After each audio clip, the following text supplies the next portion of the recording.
ایک دن کی بات ہے، ایک چھوٹے سے گاؤں میں ننھا بچہ علی اپنی نانی کے ساتھ رہتا تھا۔ علی کو کہانیاں سننا اور سبزیاں اگانا بہت پسند تھا۔ نانی جان نے علی کو ایک دن 5 مٹر کے دانے دیے اور کہا، بیٹا، یہ جادوئی مٹر کے دانے ہیں، انہیں احتیاط سے زمین میں بو دینا، پانی دینا اور ان سے باتیں کرنا، پھر یہ تمہیں حیرت میں ڈال دیں گے۔ علی ہنسا اور بولا، نانی جان، یہ تو صرف مٹر کے دانے ہیں، ان میں کیا جادو ہے؟ لیکن پھر بھی علی نے نانی کی بات مان لی۔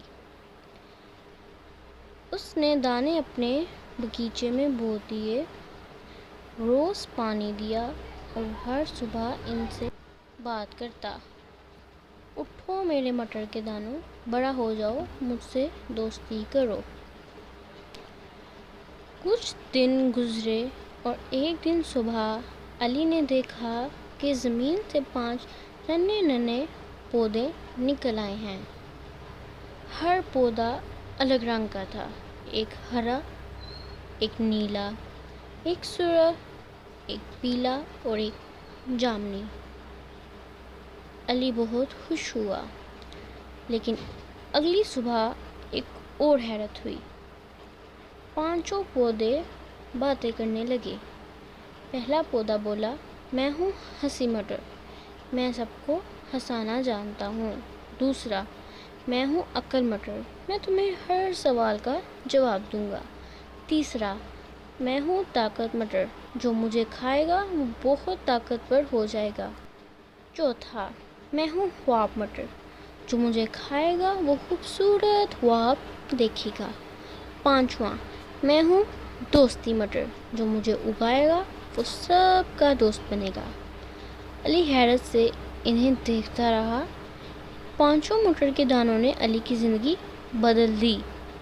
اب علی بہت ہنستا، سب کے سوالوں کے جواب دیتا، اپنے دوستوں کی مدد کرتا، سب سے پیار کرتا اور نانی کو ہر رات خوبصورت خوابوں کے بارے میں سناتا۔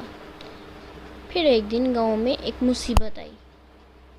پاس کے گاؤں سے کچھ لالچی لوگ اور علی کے جادوئی پودے چرا کر لے جانے لگے، لیکن جیسے ہی انہوں نے پودوں کو توڑنا چاہا، پودے چمکنے لگے اور زور سے آواز آئی، ہم صرف علی کے دوست ہیں، ہم دوسروں کے ساتھ نہیں جائیں گے۔ تمام لالچی لوگ ڈر کے مارے بھاگ گئے اور علی کے پودے محفوظ ہو گئے۔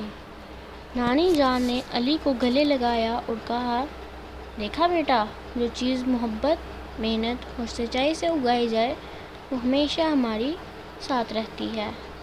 اس دن کے بعد علی کا باغیچہ سب بچوں کی امید کی جگہ بن گیا۔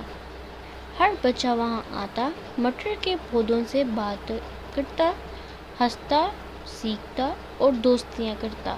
سبق: محنت، سچائی اور دوستی کی طاقت سب سے بڑی جادوگری ہے۔